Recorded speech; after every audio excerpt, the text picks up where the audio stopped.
goal was to shoot it so that the head, the eye, the bill are all sharp, which this one is, and then I just wanted it to melt away after that. Once I kind of saw how they were flying in the areas they were flying through, I was able to change my position to take advantage of it.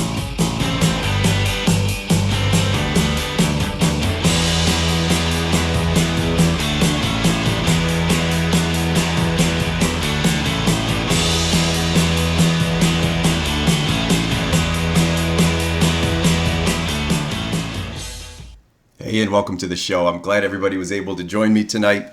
Tonight we have a couple things that we're going to do. We picked a topic tonight of engagement and how to create more engaging images. And we'll talk a little bit about that in just a second. On the second half of the show, I have a special guest. We switched up and I have a new special guest tonight.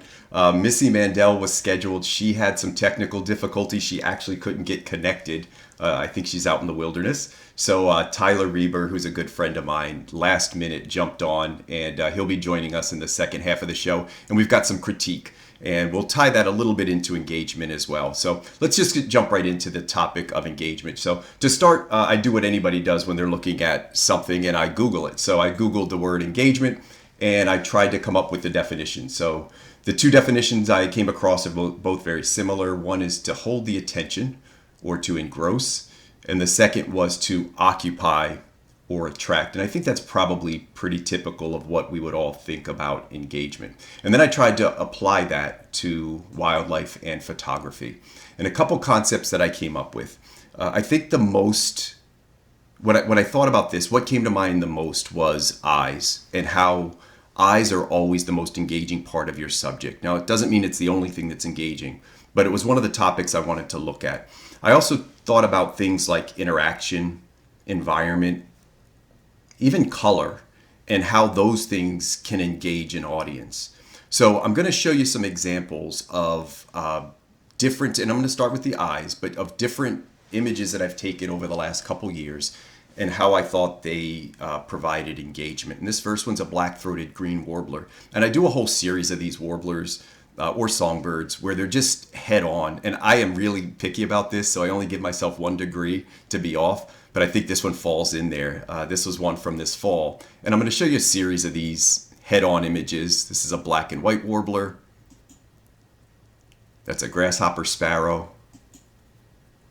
And then this is getting into some shorebirds. So one of the things about all of these images that you're going to notice is while they are looking head-on, it's a little awkward when you're looking at animals that don't have forward-facing eyes. So what's typical in all animal species, whether it's birds or mammals, is that when eyes are on the sides of their heads, they're typically prey. And those eyes provide more peripheral vision so they can see what's attacking them, or they can be more wary about their environment. But from a photography standpoint, it can create this awkward kind of stare where they don't quite really look like you're looking at you, but you get the sense that they are. Now, I still like this. Some people don't like head-ons when those eyes are on the sides of their head. And I will show you a couple that I think are a little bit awkward, but again, I still find them neat. This is a juvenile heron. Again, the eyes are a little bit more forward.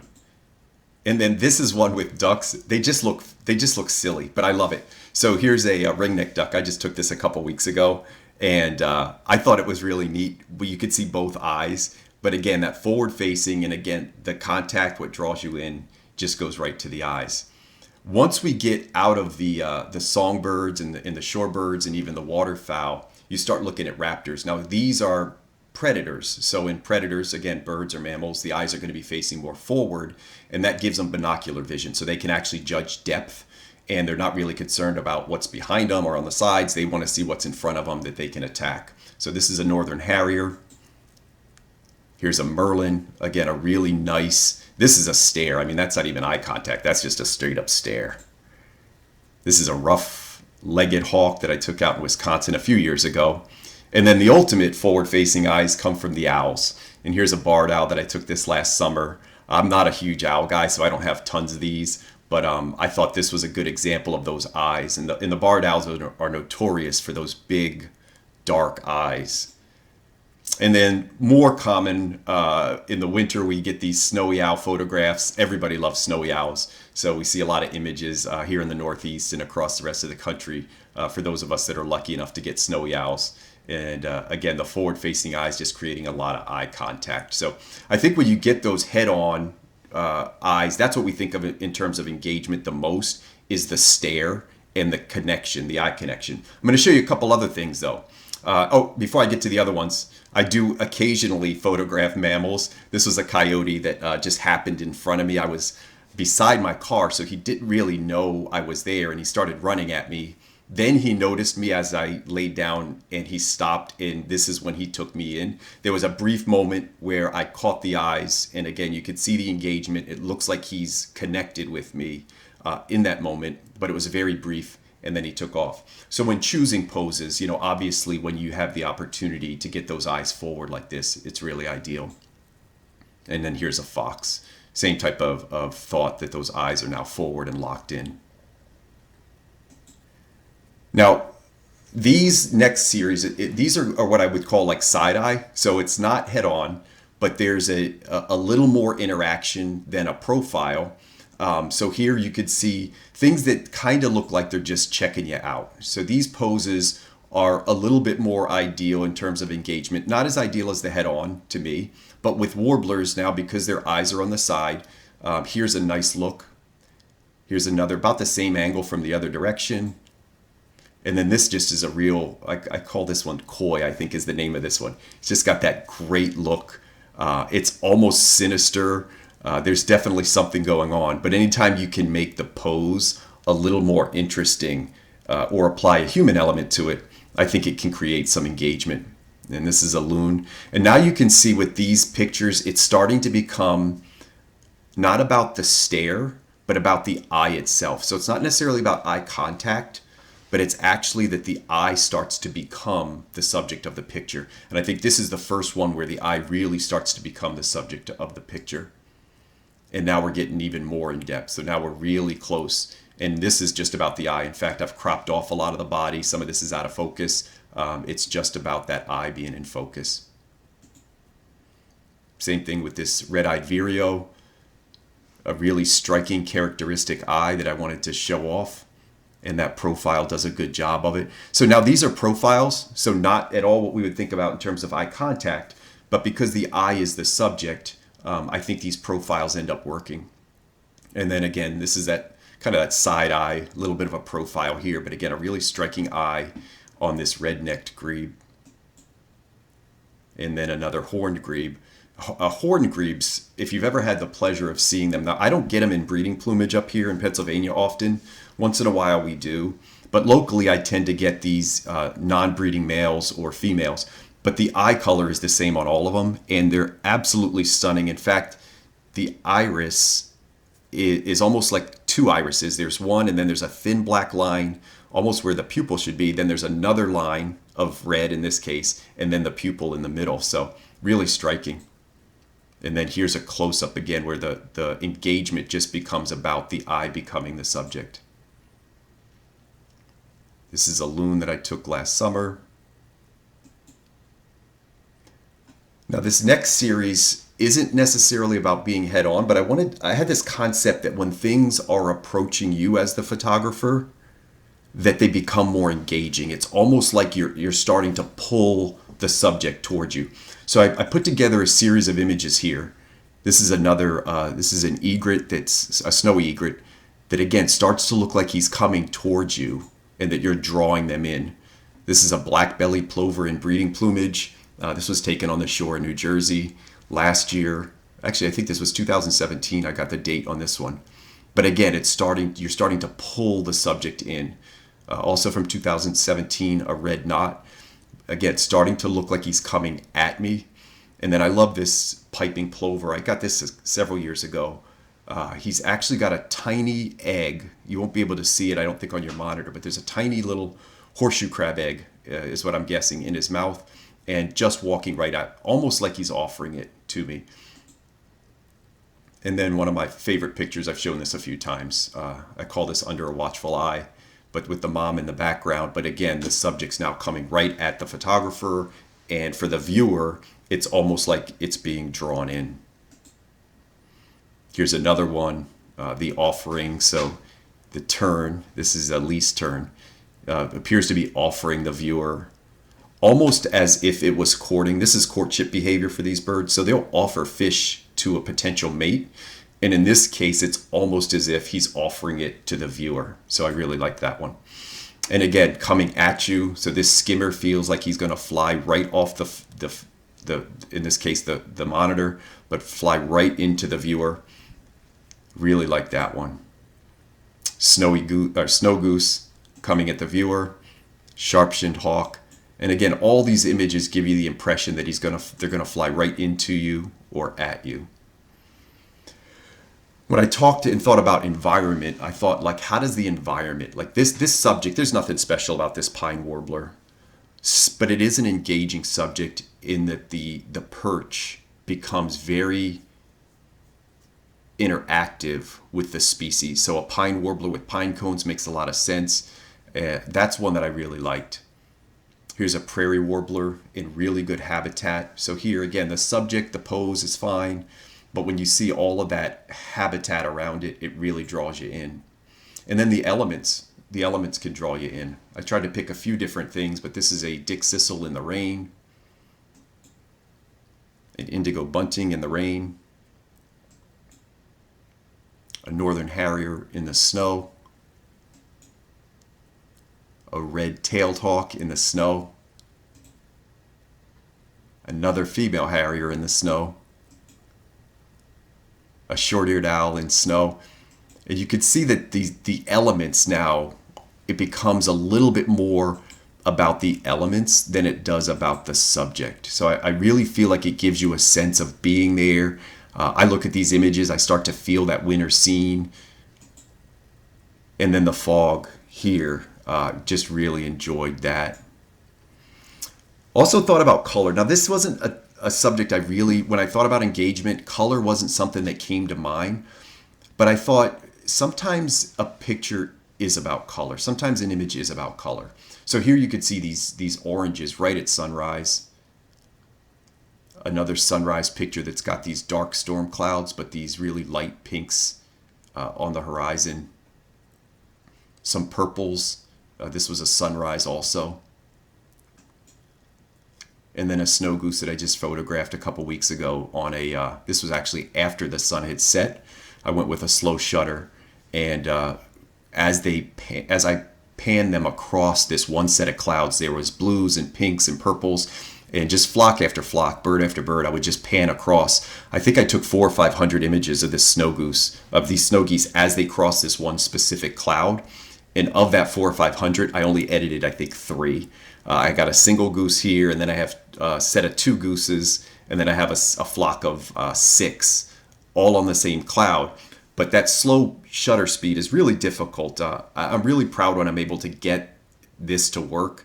But when you're down around 1/30th of a second for slow shutter speeds, I'm normally 1/20th to 1/50th of a second, you'll get motion on those wings, anything moving. But the head is typically also blurry. In this case, this is not edited, so I didn't take a different head and Photoshop it on there. That's as it came out of the camera with just a little bit of detail around the edges. So I really like the colors on that. And again, it's a color as much as it is anything with these. And again, color drawing you in. In this case, it's light, just a beam of light on this oven bird. Another thing I thought about when I thought about engagement is what is the action, like what is the interaction between either two things? It could be a bird and prey, it could be 2 birds. So I pulled together a few images here of birds interacting or doing something. This is a sanderling pulling a worm from the shoreline. It almost looks odd. He looks like he's doing that Michael Jackson. I don't know if anybody remembers the Michael Jackson video, Smooth Criminal, but this is the Smooth Criminal image of mine where he's pulling that worm, but he's leaning to get it out of the sand. And I just captured it at that moment where he looks like he's defying gravity. Another, this is a semi-palmated plover, and he's pulling a worm again, interactive. This one's not as dynamic, but just carrying a stick sometimes adds that element. So this takes a normal bird in flight image and just adds another dimension to it. Here's one interacting with the shell, taking a sip of water. And then this one was one of the first images I took. This was in 2015. I shouldn't say the first image I took, but one of the first ones I really liked that I thought, wow, that's pretty cool. Just a split second. That's actually what I titled this picture. I wish I had it to do over again with better gear. At this time I was shooting my first set of real equipment, but it was a Sigma 150 to 500. I think I was shooting like a D7000 at the time. And if I had had the gear I had now, I think I could have gotten even something more special, but a really neat image to see that split second timing. And then interacting, here's looks like a turn, a little turn, juvenile turn, feeding, and then some poses that can create engagement. So anything that looks odd, preening behavior is great. Displaying behavior like this male where they're courting or just doing something interesting. Here's these baby wings of this piping plover. And another one, just an interesting pose that kind of draws you right into the scene. Little details can create engagement. I took a lot of pictures in this gorgeous light of this oyster catcher, but this one stood out. There's a small feather that just fell out as he was preening. It caught in midair, and it really separated this one from the other 50 or 100 images that I took of this bird. Those little details like water droplets, they draw you into what's going on in the image. And sometimes when you have more than one, so here's a pair of little least-turned chicks, and then here's a least-turned chick with mom settled in, and they all create these moments. Another least turn being fed, and then finishing off the feeding. And just a couple more here to share. Here's a skimmer, same type of thing. We've got one chick in the background looking, one chick waiting, and then the offering of the food here. And then the final image I have for the engagement portion was just a pair of pelicans. These are American white pelicans. I don't know if this is courting behavior. I don't know this species well enough because we don't get a lot of them up in the Northeast, but this was taken out west. But just that interaction, that soft moment where two species are coming together and just sharing a special moment. So I went through those images pretty quick. I did want to save a lot of time for the critique part, the second half of the show. Before I introduce Tyler, though, I would go through and just ask, is there any questions? Is there anything you guys wanted to revisit? Any images you wanted to see again or talk about? Or any concepts that you had questions about? So you can go ahead and put those into the live chat now. As I start to queue up and prepare Tyler, I'll have him unmute his microphone and we'll get an introduction from Tyler in just a second. Hey there, everybody. All right. I don't see any questions. I know there's a little bit of a delay. I don't see a whole lot coming through right now.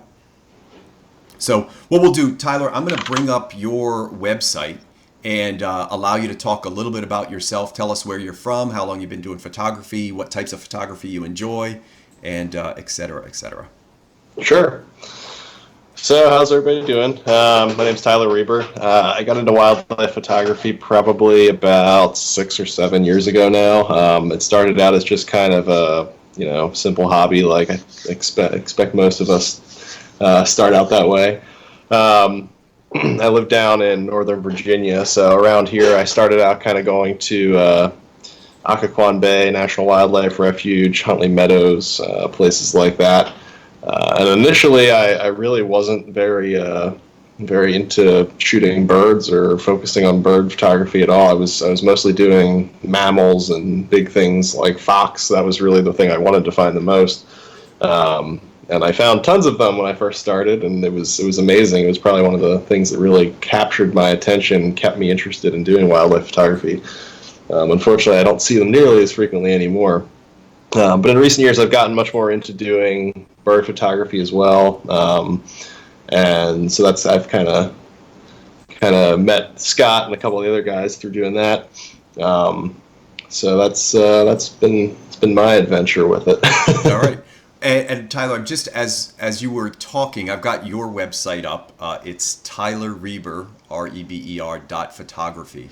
Tyler A. Reber. Tyler A. Reber. I see that now. Okay, I missed that. I'm showing a couple of your images, and what I tried to do for the group is show the diversity. So Tyler doesn't necessarily have one type that he sticks to. We've got mammals in here. We've got birds. He has this. What is the macro lens that you use, Tyler? Just because I showed one of your macros. Sure, it's a Laowa 15 millimeter. It's by Venus Optics. It's a Laowa 15 millimeter. It's a 1-to-1 macro, but it's wide angle, obviously at 15 millimeter. But you can basically focus down to something like 4 centimeters, which is pretty unbelievable. It creates some pretty unique shots. Yeah. And the distance on this, because Tyler has shared some of these with me as he's out in the field and getting feedback from us.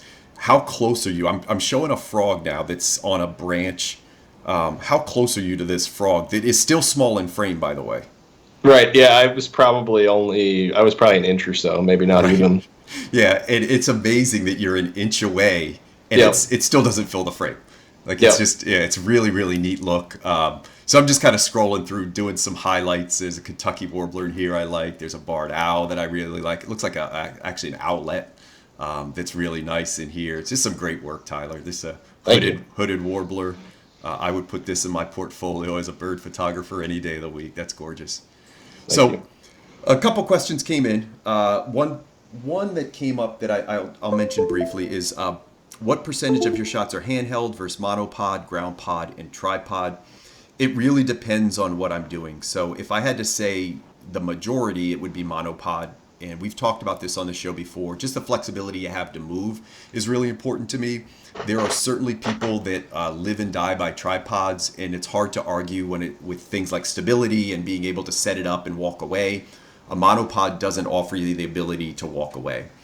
The second most common type, I use a sling and I handhold. So if it's slow wherever I'm at, I can walk, I can hike, and it's just my camera's on a sling. That takes the weight that I don't have to actually physically carry it around. Tripod, I normally only do in areas that are like set up birds in flight, where I might set up the tripod, talk to my friends, shoot some birds, but I don't take it into the field a lot. For what I do, especially with smaller birds like songbirds, once you set up a tripod, it's very hard to move. So you almost have to have them called into an area specifically where you're set up. So tripods are great for stability, and they're great in terms of being able to set it up and not have to hold the camera the whole time.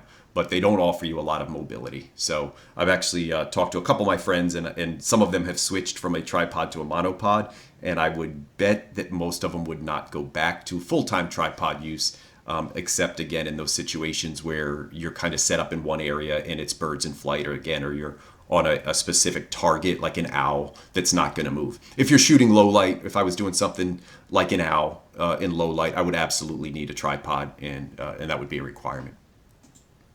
Okay, so some really nice compliments coming through on your work, Tyler. So what we did for this is, and we'll tie engagement in where we can, but we had asked some people to submit some pictures, and we picked one from each person that submitted. So there's about 15 entries here. Feel free to comment. We're going to try to pick out something critical on every photo. So for those of you that submitted, just bear with that. It's part of the growth process. You're going to get some good feedback. You may get some feedback you've never heard before, but hopefully it's part of learning.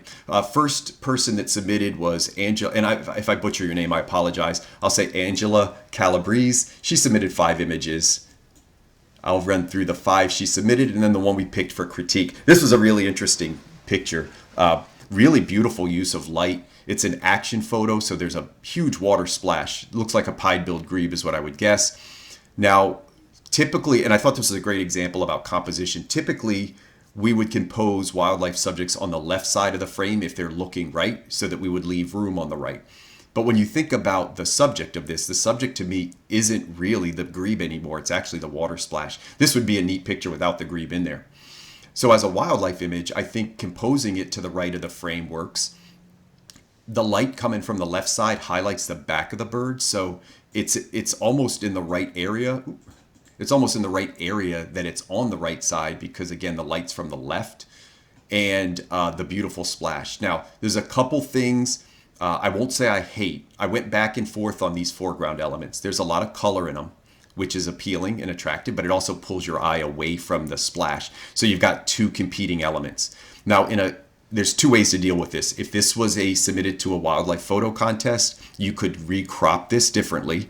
Since most of the action is up here, you could choose to eliminate this. Now, there is a lot of action in the water that I would like to include. So if this isn't for a contest and you're comfortable editing, and you'll hear this theme a few times through the show, you could just try to clone this out or deal with this a different way by getting rid of it. Cloning would probably be the easiest way to remove that. There's also a competing duck way off to the left, and you don't see it right away, but as you look at the image a little bit longer, you start to see this guy over here. Again, two ways to deal with it. You could recrop this to remove it, or you could try to just digitally remove it. So, Tyler, your thoughts on that one? Oops, sorry. Yeah. So I was thinking the same thing. I actually picked up on that duck on the left pretty quickly as I was looking at this. My eyes kind of went there because there's extra highlighting kind of just underneath the neck of that duck, which drew my eye over there for some reason. So I'd echo Scott's thoughts on that. You could even probably dodge that or burn that out a little bit, just to kind of darken that area a little bit more and make it disappear. I do like the rainbow tones that are showing up in the water, but as Scott said, it does kind of draw your eye away. So I have to agree with him there. The only other thing I would say is maybe potentially dodging the head or the eye of the bird a little bit, just to kind of bring it up just a hair. You wouldn't want to go too far with that. Okay. That's my thoughts. Yeah, good stuff. All right. Mark's saying pull Tyler's mic down a little bit. So Tyler, that's on your end. If you want to pull that down, maybe 10%. And I'll pull up the next set of images. Angie Birmingham sent 3. 1, 2, 3. I will tell you all 3 of the images, and we picked this one for the critique. The other 2, Angie, I will say, and even with this one a little bit, one of the little nitpicks I had was the head angle. Now on this one, it's not nearly as obvious. This is almost a profile, but on the other 2, both images were looking away. So globally, I would say that's something that you would really want to work on, getting the angle of the head. Now with this one, it was much more pleasing. The light was much better on this image. It looks like softer, lower light. So I'm guessing it was sunrise or sunset. It's a pretty pose. It's very scenic, serene. It gives you a very kind of calming feeling, and that's the colors of the water. Compositionally, I think you're okay. You went 50-50 on the composition, and in reflections, you'll see that a lot. It balances out the symmetry top and bottom. So you don't always have to follow like that rule of thirds or some of the other compositional guidelines when you're using reflections. So I think this is okay there. It is centered left to right a little bit. So I think I would push it back in the frame or even recompose it horizontally. So again, there's some things to play around with this. Vertical absolutely works. By far of the 3 though, Angie, this was my favorite. The 2 little takeaways, the head angle's a little bit away. It's not a deal breaker. There may also be some blue cast here in the whites. That's something as you start to, it's a personal preference thing. Shadows contain blue. That's a physics thing. That's a light thing. So that happens. For my personal photography in the shadows, I tend to pull down the blue, and you could do that in the individual channel in Lightroom or Adobe Raw. You can just go to the blue channel and pull that down if it for you it doesn't work. So look at it again. Maybe it works for you, maybe it doesn't. And then Tyler, any thoughts on this one?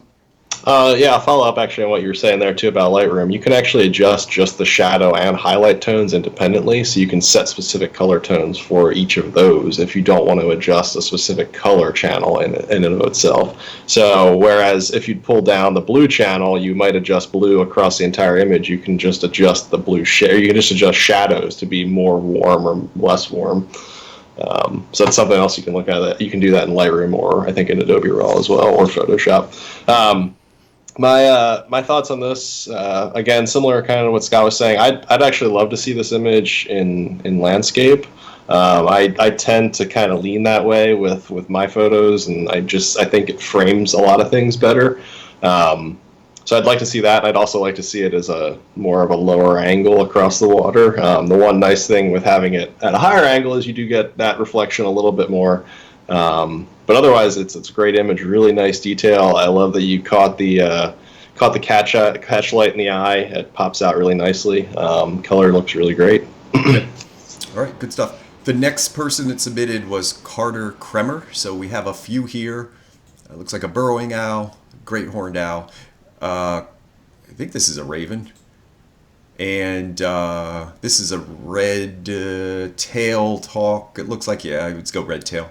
And we picked this coyote image. I'm going to actually turn this over to Tyler for the critique. But I do want to just mention this specific image, and Tyler, you can't see this one, but on birds where this, I'll call it an eye flap supercilium, but it's that piece of thin protective element that goes over their eyes.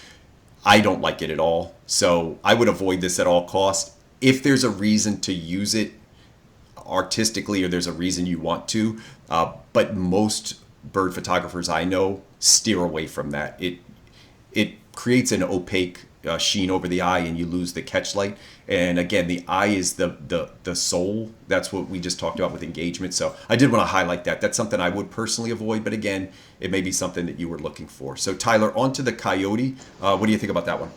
So I love this shot. I think it's a super cool shot of a coyote, which is an animal that is very difficult to photograph in the wild. They're very sneaky. I've tried for years and years to find them. I love that you caught the eyes. They really pop out really nicely. The color tones are excellent. Shows it kind of in a really nice natural habitat. It might be a tad on the green side. I'm seeing some kind of green hues kind of on the front of its chest, but overall really nice. The only real critiques I would have here are it's a little bit noisy in the backdrop. You can kind of clean some of that up and with some more advanced Photoshop techniques where you can kind of clean up the background and foreground noise, but keep your subject sharp. And maybe just darken the backdrop a little bit while keeping that coyote, nice and bright. Otherwise, I love this shot. Yeah, really, really cool. This was we picked this one about engagement. It really does. That coyote's looking right at the lens. Yeah. I like these framing grasses. There's some dew or moisture or rain left on those grasses. I think that was really nice. You mentioned noise in the background. I do see that, and I would. If I were to process this again, especially if it was going to print, I would try to clean that background up. Noise is going to show on these solid backgrounds, especially as they become darker. So this green in the background does, if you're looking closely, it does show a little bit of noise. So I would clean that up. Otherwise, yeah, really great image. Next one is from my man. So this is Connor Hinchcliffe. I don't even know his name. He goes to school with my son at LaSalle. They're both athletes, and somehow they got involved with each other and mentioned wildlife photography. And Connor started wildlife photography this year, which is pretty impressive. He is so far ahead. I hate to say this because I like to bust him, but he's so far ahead of where I was at 1 year that it's ridiculous. Some really nice, and all of these images are engaging. We talked about coming at you, eye contact. This is the one we're going to critique, and I'll take a first shot at this one. But I really, really like what Connor did with this in a lot of ways. So he picked an appropriate shutter speed. So we've got these long drops of rain. I'm going to read you the shutter speed since you can't see it. It's at 1/125th of a second. That's just about perfect for raindrops. Normally with rain, I do 100th to 200ths of a second. So just as a general guideline, if you're playing around, you'll see that those rain streaks become nice and long as you approach 1/100th of a second. He's got detail on this Canada goose, droplets all over it. Looks really good. Nice separation from the background, low angle. There isn't much I would critique about this. However, Connor chose an interesting composition. So he composed a subject looking left, and he also put it on the left, and at the same time cropped the tail. So if I was doing it, I would put it on the right. Now, I think Connor did this intentionally. So I'm not going to critique it too much, because if this is what Connor wanted, it's his art. He could do and compose as he likes. Composition to me is probably the thing that I think should have the greatest personal latitude. Once you develop a style and you kind of know what you're doing. So these unique compositions are refreshing sometimes. It actually is like, hey, it is a little different. I will nitpick also a little bit. I don't think it's straight on a horizon. So if you look at the water, and I'll use my mouse cursor from here to here, it looks like it might be going downhill. So I try to be real picky with with finding an even plane. And if you look at the background, it also seems to trail down. So that is the only little nitpick I have other than the composition, which I personally would have done differently, but it's hard to critique composition like that. Your thoughts, Tyler? It's kind of funny. I actually just laughed out loud when you said the horizon there, because that was the first thing I noticed as well. It's just a little bit off. It's only probably a degree or two, but I'm a huge stickler for that too. I noticed that stuff immediately. Otherwise, I don't mind the way it was cropped. I think it looks really good. Like Scott said, the raindrops work really well with this shot. It works really well in the composition. I actually learned something there. I didn't know that you need to be between 1/100th and 1/200th to catch rain like that, so that's cool.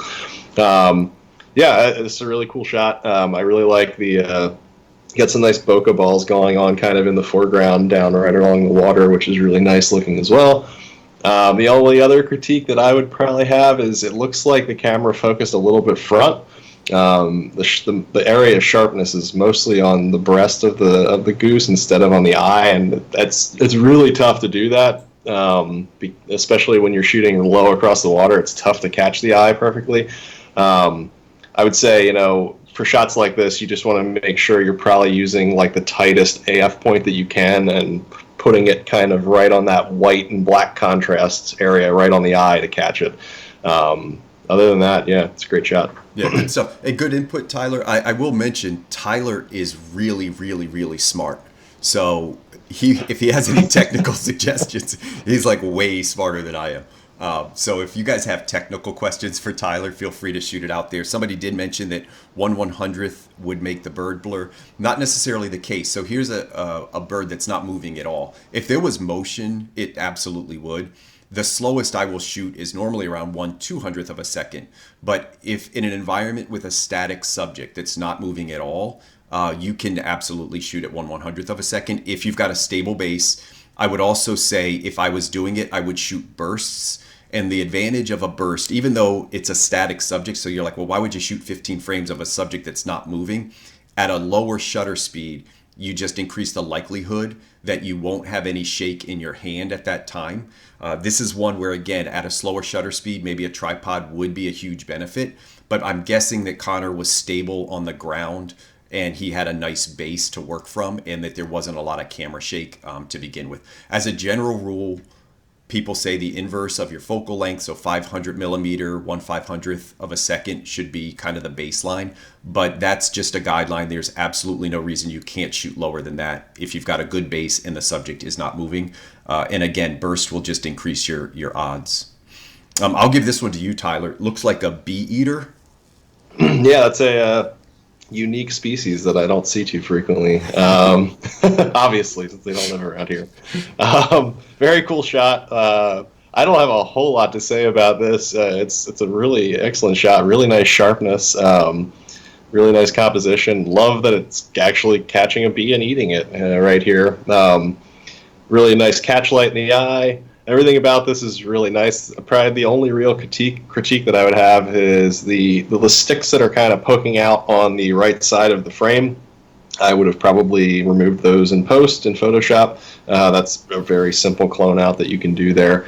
And maybe the only other thing is just kind of selectively darken or burn the background a little bit, just to kind of focus the viewer's eye into the center of the shot. But other than that, really, really nice shot. Yeah, it looks like it's a square composition, so there's a little bit of room at the top. Again, compose how you like. I might have chose to go a little bit and cut out. I definitely would have cut out the branches on the right. If this was a wildlife entry for a contest, I would have cropped out those, or definitely, as Tyler suggested, digitally remove it. The ones at the bottom aren't as distracting to me, but again, if you're going to remove this one, I would go ahead and remove the other one if you can.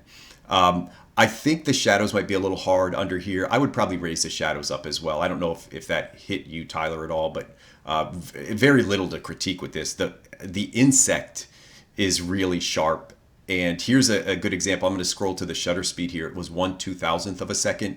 So when you are dealing with action, the opposite of what we just dealt with Connor's image, you do want a high shutter speed, and 1/1000th would be the minimum for this type of shot. And much more appropriate would be 1/2000th of a second. You just need a little bit more light, so you'll need that direct or more direct light. what I like about this is the light is stronger. It's harder light, but it's still directional. You can still tell it's coming from the side. It's not over top, and it's not casting shadows straight down onto the bird. So really great one. I did not mention who this was from. The name I have is Han Van Leen. So one submission, and that's the one we edited or chose to critique, and really nice job. Jacob Hunter showed us a few here. 3 images, 4 images. This is a nice Lincoln sparrow, a really nice species in a chain link fence. We are actually going to critique this one, and I'll take this one first. So there was a couple things that stood out about this one. One, compared to the other one, and if Jacob, if you're listening, I would just say watch your light. So the first 3 images, the light was not very flattering. It was a little strong. It was flat. There wasn't much going on. I did want to highlight this one because what you did great with this one is your choice of light. It's almost perfect for this type of scene. You could see the greens in the back are really rich. The eye is nice and red. There's no shadows really cast anywhere here. Everything feels soft. So I loved the light on this. I mean, I really love the light on this. Now, there's a couple things there that are issues. The biggest one to me is the stick that's right in front of the bird. So sometimes we can use branches like this to frame. This back one, I don't have a problem with. It's behind the bird, and it does kind of create a frame for it. But the front one's just too close to the head, and it doesn't work. So the problem with this is from a compositional standpoint, you can't crop it out. There's almost no way to crop that. You'd be way too close to the head. So now you're just left with digitally removing it in Photoshop. During the time of the photo, if this bird was standing still, going back to the advantage of a tripod, if you moved to the left, you may have cleared this branch out of the frame completely and still maintained this nice green background. So just something to think about if you've got a bird that's not moving. Sometimes doves are cooperative and they'll sit there long enough. The other thing, just in terms of the way it's angled, it feels like it's going downhill. So the branch is running downhill, but the bird also looks downhill. So after you digitally remove this and cleaned up the background, I would go ahead and rotate this a little bit and just make the bill appear to be a little bit more level. And you've got plenty of, if you have more canvas here, you could just rotate that. So those are my thoughts. But again, Jacob, watch your light. By far, this one was the best in terms of your choice of light. Yeah, I think I pretty much agree with most of what Scott said there. The only other thing that I caught is the branch that's kind of up in the very top right corner. If you don't want to digitally remove it, you could probably easily just burn that and darken it a little bit. It just kind of draws the attention away from the center of the frame. Otherwise, yeah, I think I pretty much agree with what Scott was saying. I would maybe give a little bit more brightness around the bird's eye. Otherwise, it's a cool shot, an interesting looking bird. I love that red in the eye. Yep, good stuff. All right, the next one is from James Nesh. He gave us a bunch of different looks, some really nice stuff. I was going to choose this, looks like a cormorant splash, but we already done a splash earlier. So I'm going to turn this over to you, Tyler. This is a northern shoveler in the snow. Yeah, so this is a very cool shot. I love ducks in the snow just in general. It's one of the things I try to get out and shoot. It's just obviously difficult because you need a snow day for it. Love the composition of this. Love the low angle across the water. Again, as I mentioned in one of the past shots, this is just slightly off axis, maybe by a degree or two. It looks like on that horizon. Just bring the right side down a hair. And then the only other thing really that I would say about this is maybe bump the shadows just a tiny little bit, and also the saturation, I think, because these shovelers have really, really beautiful color, and obviously you're getting a lot of it in this shot. You need to, I think, accentuate it a little bit more, and especially then with the eye. If you take, in Photoshop, just take the dodge tool and just kind of brighten the midtones in that eye, I think it would make it pop really, really nicely. But otherwise, really cool shot. Yeah, really nice environmental shot. We talked about engagement and how the environment can play into that. I love that little bit of snow is resting on his head. Because he's looking left into frame, you could compose it on the right side, I think, and it would be, I don't want to say better, but it might be more appealing. But I don't really have a huge problem with the composition. I agree 100% on the boosting the saturation or maybe even the contrast a little bit, just to get more life out of it. The colors, the light was probably very bland, and it was kind of flat. So beautiful scene, great low angle. adjust the horizon just a hair, like Tyler said. One of the things you can do with waterfowl, there isn't a horizon in the back to use as a guideline, but what I'll do, and I don't know if you can follow my cursor here, on the right side of this image, there's a wake, like there's a big circle here. And normally if you can just find the two edges from left and right and use the straighten tool across there, that will help provide a balance. And if you can't find that, sometimes you can use try to find a horizon where the bird is on the water. And again, you can use a straighten tool or rotate it with a grid until it looks like it's straight. This one's off just by a hair, I think, but I would agree with that one. Okay. The next set is from a guy, Lee Ayers, and he contributes. We have a Facebook group called Wildlife Photography Critique. Lee's a regular on there. He's been submitting for a while, and he's really made some great progress over the last year or so. Some buffle head, nice and low, really nice colors on the shorebird. He's got a gadwall in here, Tyler. You'll see it on the replay, but beautiful. Soft light on this one. This is the one we chose to critique because it's much different than everything else that was submitted. So I don't know this. If it's a North American species, it's got to be a Harris's hawk. I don't know if Lee where he lives, so I'm going to go with a Harris's hawk. But really liked this one. I think with the edit, what Lee did, and I'm guessing here, is it looks like he burned the background pretty good. And he dodged and lightened the bird. The bird has nice saturation and contrast. It really does stand out on this dark background. There's not a whole lot to critique. There's a couple things I thought about. One is the bird looks like he's flying down and to the right. I would move him up just to give it a little bit more room to fly. So I don't know what the original canvas looked like, but that's probably where I would have gone with composition. When you dodged it and burned it, it looks like it's not what I would call a strong halo, but the area around the bird is also a little lighter than everything else. So just be careful with that.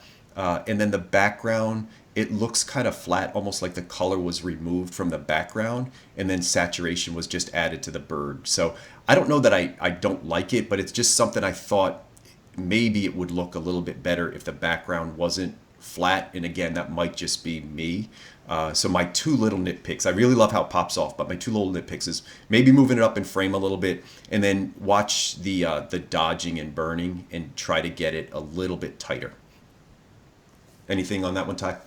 I'm pretty much going to echo what you were saying there. I think the background, I like the color. It could use maybe a slight boost in saturation, maybe just to kind of give the greens a little bit more pop. And then, as Scott was saying, there does seem to be a little bit of maybe dodge artifacting around the bird. I see some brighter areas that probably shouldn't be as bright as they are. But other than that, it's a super cool shot. I love how the color and the contrast of that bird really pops out against that backdrop. It looks very aggressive coming through the frame like that. Okay. Got a few more, so let's pick up the pace a little bit here. Got a few from Lucas Zadrel. No idea. We'll go to this one. Tyler, I'll turn this one over to you. It's a pair of tufted ducks. Sure. So yeah, these guys, really cool shot. Again, like we've said in the past with these duck shots, I think a lower angle would probably do this some good favors. I do really like the color tones that are showing up in this shot. The pinks and the kind of cream colors that are showing up in the background across the water are really nice, and it kind of matches one of the hue kind of reflections that we're getting off the front duck. Otherwise, sharpness is really good. The framing and composition in general, otherwise, I think are really nice. Yeah, I agree with the low angle might help. The higher angle shows more water, and this water does have those two great tones in it. So again, I don't hate that, but I would love to see what it would have looked like lower. One thing I try to do in my photography is I try to keep the brighter area in front. So I always try to make it look like the subjects are swimming into light.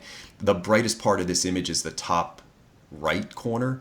I would probably just burn that down. And I think as Lucas edits and continues to refine, it's a really pretty image, great light, great color in the water, a lot to like about it. But that's just a little critique and something maybe to play around with. All right, we're going to go to, I'm going to say Martin Brion's. Got a couple images that he submitted. Nice set of Canada ducks. And we're going to pick on this one today. I'll start the critique on this. It looks like a snowy egret. When I first saw it, I liked what was happening in terms of a quick glance, but right away I was drawn to two things. One is it just felt too saturated. So the background, and I think that was the look he was probably going for. So there's a couple things that could happen. One is it could just be too exaggerated. The second thing is it could be the monitor that was being used to edit may not be properly calibrated. So the two things that I noticed about this is, one, while I like that background in terms of the patterns and the colors, it's just too strong for me. And then there's also, when that saturation it was boosted, if it was, it also enhanced the blue hue on the bird. So there's kind of a blue cast. So I would just tone down the contrast and saturation a little bit. The pose is neat. You've got some feather details, which is nice. The perch is good. And then that second little thing is just during the actual shot in the field, there's some foreground that's covering his feet. So a few steps right or left, again, this is where the tripod is kind of at a disadvantage and the monopod helps. You move a couple steps and you clear that foreground element. I don't mind foreground, and I'll show you an example at the end that I like, but this one, it's not enough foreground to really be foreground. It's just a distraction. Ty? Yeah, I'm gonna agree with most of what Scott said there. I'm not a huge fan of the cropping on this and the framing. I don't really particularly like portrait shots in general, and especially this one's, I think, this one's at a 12 by 8 cropping instead of an 8 by 10 in portrait. So it's a little bit longer. And yeah, again, the colors they're boosted a little bit high. It's a cool bird. I love the head on shot with it staring directly at the camera. Works well with the engagement stuff that we're talking about. But yeah, the things that Scott said, I definitely have to agree with. Okay. Had a really nice set. Mateus Grassman, European Robin, gorgeous light on this Eurasian Blackbird. I mean, this is absolutely perfect light. I stopped on that one. But for the essence of time, we're going to end on this Eurasian tree sparrow with him. And then we've got 4 or 5 more after this. Tyler, what do you think of this one? Yep, this is a really good shot. Also, excellent light. Like you were saying, I saw them scrolling past on the channel here. They all have really good light. This one's very cool. The perch, Scott and I were talking about a little bit. It looks maybe like it was a setup perch, unknown if not. I don't know necessarily how I feel about having it sitting right on the edge of that broken off branch. There's also some green hues that I'm seeing that maybe are natural from some moss, unknown. Otherwise, really cool shot. The only other critique I would have is maybe boost the eye a little bit, make that catch eye pop, and maybe just darken the background a hair just so that the color of the bird really pops out of the frame. But really, really nice. Yeah, the pose is really nice. Again, I agree that the broken perch isn't ideal. If this was a setup perch, I would just choose a perch and it's a little strong. It's a heavy perch. So, but a nice image, gorgeous image, and really nice work. All of the images submitted by Mateus were exceptional. Max Nichols. So here's what makes me. I'm going to show you 2 images real quick, Max. We talked about engagement. This owl is engaged. It's staring right at the camera. The viewer is locked in. This owl, much better background, but not looking at the camera. So find a way to take that owl, put it on that background, and you have a winner. So the first one, I just didn't like the background. But on the critique with this one, I think Max is like young. So for him to be producing this kind of work already is really exceptional. I'm going to pick on this one a little bit. So I picked an image that has an obvious flaw. So what's good about this? The background colors are gorgeous. The light is nice. It's soft. It's great portrait light. He's actually got some really nice detail on this perch that matches the background. So I don't know if this is a mold or a fungus.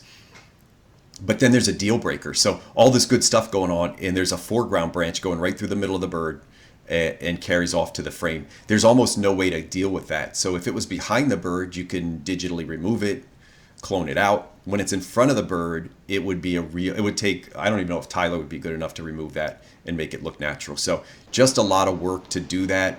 The head is looking away slightly, which I'm not a huge fan of, but that would be my other little critique. So I like everything about this, but unfortunately you have that one deal breaker there, which is the stick in front of the bird. What do you think about that? Yeah, 100% agree. It's such a nice image otherwise. Like you said, that moss is it's gorgeous. It really works well with the backdrop colors. But yeah, that stick it kills the shot, unfortunately. Yeah. The only other thing I would say is up in the upper left corner, there's a little bit of an additional brightness spot there that could be kind of burned down. But yeah, otherwise, it would have been a really beautiful shot. Yeah. I've got the next submission. These are really nice sets. I mean, what gear is he using? Because these shots are really, 500 f4.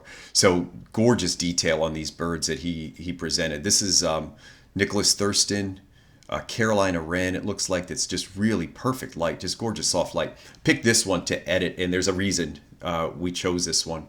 I love this. I think the perch is great. It's composed perfectly. The spacing and the dimensions are just right. Sharp on the head.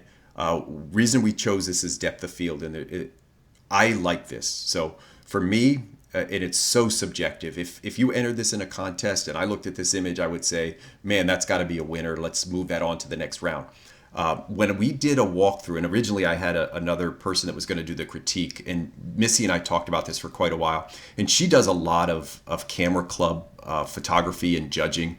She's won awards. Really, really great work out of Missy. If you don't follow her, Missy Mandel, Mendel, please jump on it and look at her work. She does not like this. She does not like that shallow depth of field, tail out of focus, 1 foot in focus, 1 foot out of focus. So the same image submitted to two different judges who are, both experienced photographers would have two different results. So a couple things to think about. One is if you're submitting images, know who the judges are if it's a contest and you want to win. If you just want to display your work and be proud of it, by all means. But if you're looking to advance or to win, know what the judges are looking for or ask.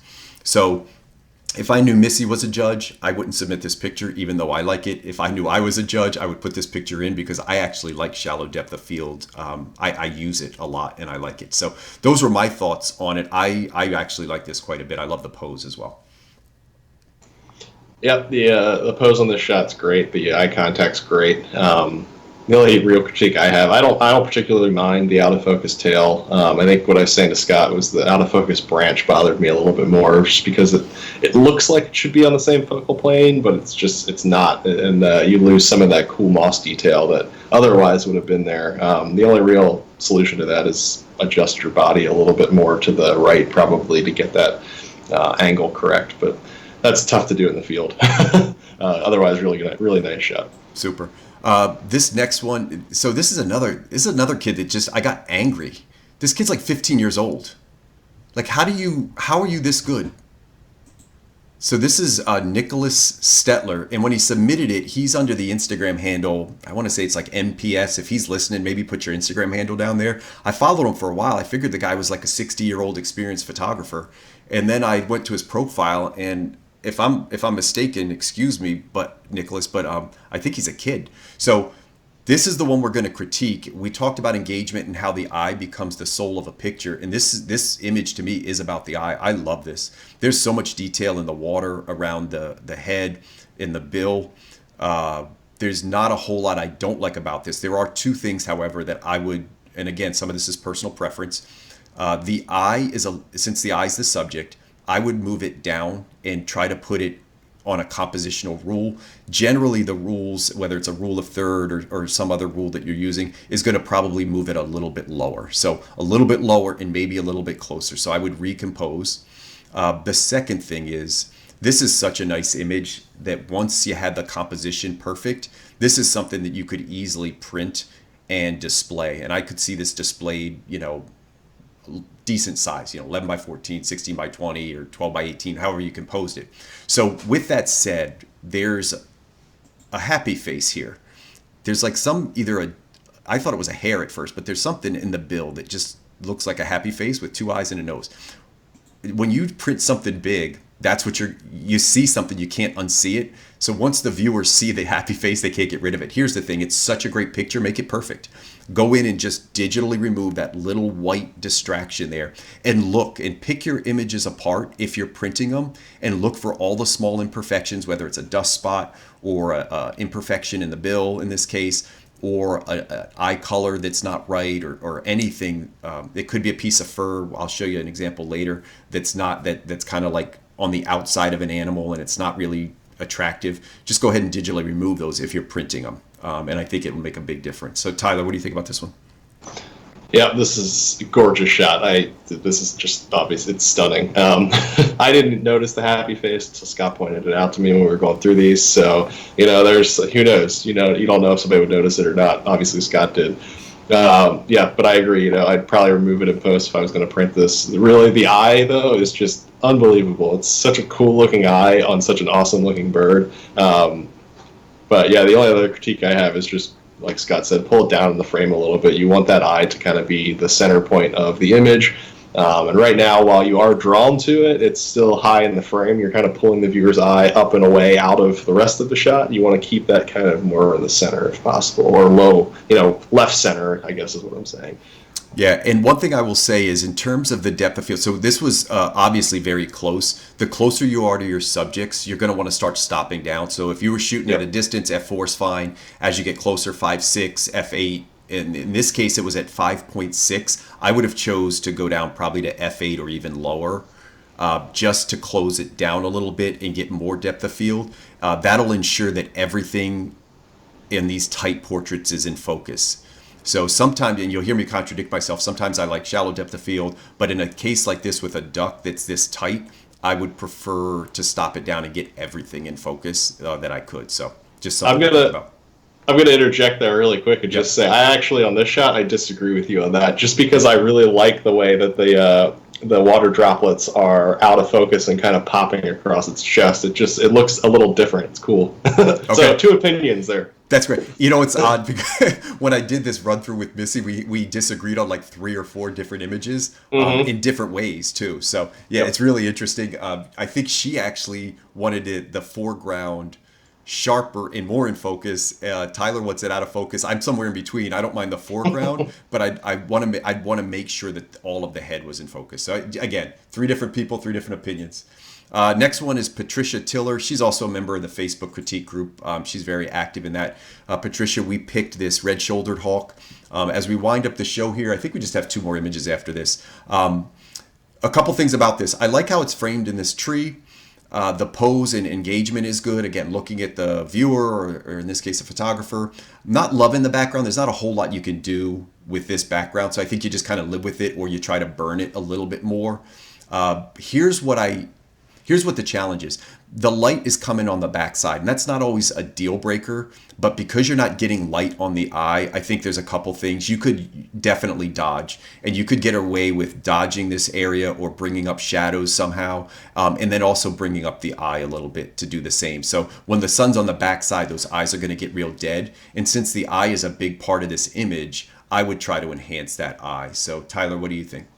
Yep, I would bring the shadows up on the eye a little bit. Also, looking at this, I would take a pretty wide brush to kind of the top area where the tree kind of disappears into the backdrop and just burn that out a little bit more to darken it and add some contrast behind the head of the bird, just to kind of make the bird pop a little bit more. And then the only other thing I caught when I was looking at this, the very lower left corner of the frame, there's some sort of white thing popping out there. I don't know if it's maybe the background or a branch or something. I would have gotten rid of that just because it caught my eye and it draws me away from the center of attention, which should be the bird. Otherwise, really, it's a very cool shot of an interesting bird. You got some good behavior happening, so it's very cool. Yeah, good points. The next one is from Samuel Block, who I follow on Instagram. I want to stop at this one. We didn't critique this, but man, this is a great environmental shot. Looks like an albatross. I don't know the species, but with some fog and mist over the rocks. Gorgeous shot. This is the one we're going to critique because it was just a unique shot in a lot of ways. Tyler, why don't you go ahead and take this one, and then I'll add in at the end.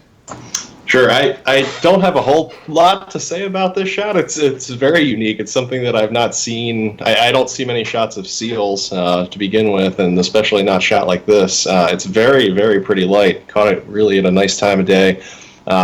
I think the only thing I would say is maybe give it just a slight shadow bump so you can kind of make out the head and the nose a little bit more. I think obviously the point of focus is supposed to be the whiskers, which look great in this light. But I would just want to see a little bit more of its face, I think. Other than that, very cool shot. Yep, and when you use rim light, just as a general guide, something to think about is make sure it accentuates the shape. So here you can see the rim light on the back of the fur here, so fur works really well. I would probably even dodge this a little bit more to make it stand out and carry it down. On the back side, contest entry, you can't do anything with this, but again, print entry. If you look at the back of this, there's one of those little abnormalities that I talked about on the fur. It's such a pretty rim light, and it leads you right to this kind of abnormality. I would just clone that out. I think you mentioned give it a little bit more room at the top. I don't know if you said that, but I would give it a little bit more room at the top. Composition, again, is something that I think is your choice, but personally, I probably would have given it a little bit more room. It also I don't think the downhill, it's definitely going downhill, but I think that's just the way the rocks are shaped. I don't think it's a horizon. So it didn't look off to me, but that was something I originally thought maybe I'd straighten as I was editing, but I don't think that's a deal breaker. But maybe highlight the rim light a little bit, remove that little guy here, but love the light. And I love that the highlight is the whiskers. It's really what the image is all about. And then we have one last image. So this is Stephen Matter. He had a couple different looks, and we chose this guy right here for a couple reasons. I wanted to show the difference between what I talked about earlier with foreground elements. This was the only image of the set that included a foreground, which you will get varying opinions on. Some people are not going to like this. Other people are going to love it. So here's what I will tell you. I like it because I think it gives it a sense of space. You have 3 layers. You have a foreground, you have the subject who's well in focus, and then you have a background that's out of focus. So you have that dimensionality to the photo. The thing and again, a lot of greens, the soft light, everything is good about this in terms of the light for this type of image. Now, what I don't like is digitally, I would remove this branch, but definitely this. Even if the whole stick didn't go, there's like this little thing hanging off over its head. It looks like it's hanging under mistletoe or something. So I would get rid of this little guy here. And since I did that, I would just go ahead and remove that whole stick. I would remove this whole stick. If it's a contest entry, I don't know that this would be something I would select based off of those two. They're just they're too distracting. Overall, the light again is very pleasing. The head is away. Again, different opinions from different people. Some people are going to say that's a deal breaker. It's looking a couple degrees away. For other people, they may look at it and say he kind of looks thoughtful and introspective or whatever. So you get a lot of different opinions on head angles. So for me, the head angle isn't ideal, but the light is, and then these branches I would just remove.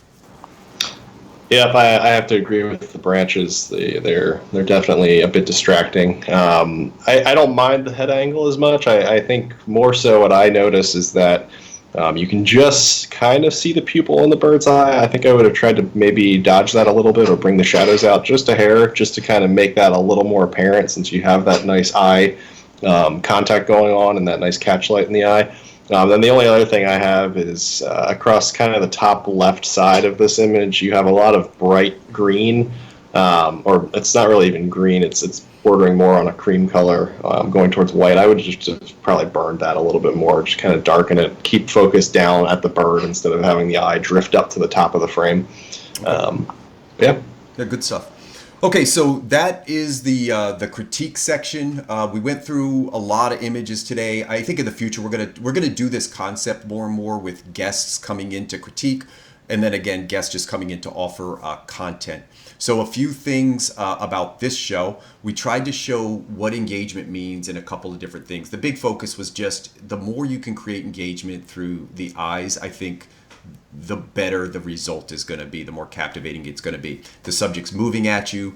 There's a lot of engagement there. Color can be used, environment can be used. So there's a lot of interpretation to what an engaging photo really is.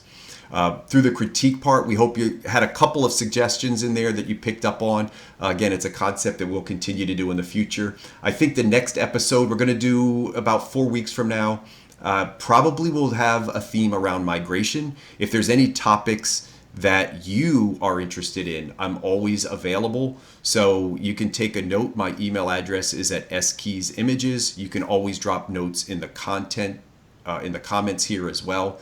But any ideas around shows are greatly appreciated. I've already got about 5 or 6 topics. Tyler is going to join me again this year. We're going to do a topic around mammals or foxes or whatever he wants to do. And he's actually going to present the content, the majority of that content. So that's not something I do. We're going to do a show on reptiles coming up in the future. So we're going to mix it up there as well. I'm going to have a couple of guests on to share trips. So we'll have hopefully Josh Galicki on in maybe a month or two to recap a trip to Africa and share some of his images. And then I'm taking a trip to Alaska, and hopefully sometime in the fall, we'll have a recap with my friend Theo and I as we explore Alaska. That should be a lot of fun if I make it back. So let me just check comments real quick. Any lens on getting great wildlife images? I think it's Donnie, I see your question there. It's a pretty broad topic to cover. Any suggestions on getting great wildlife images? The one thing that we've always talked about on this show is study behavior and become a student of nature and wildlife. That will be the absolute biggest gain. Upgrading your gear is great. Learning how to edit is great. But even with lesser gear, I've taken nice images, and I know a lot of people that don't have $12,000 lenses that are getting good images because they really study the behavior of their subjects and they study the environment in which their subjects are living. So I think that would be my biggest call out as we talk about suggestions to improve. But watch the shows, Donnie. There's a lot of information out there, and we're building up a little bit of a library. I think we're up to about 10 or 15 episodes, somewhere along there. And we'll continue to do it about once a month. All right. With that, I am going to log out for the evening. I would like to thank everybody for joining tonight, and we will see you soon.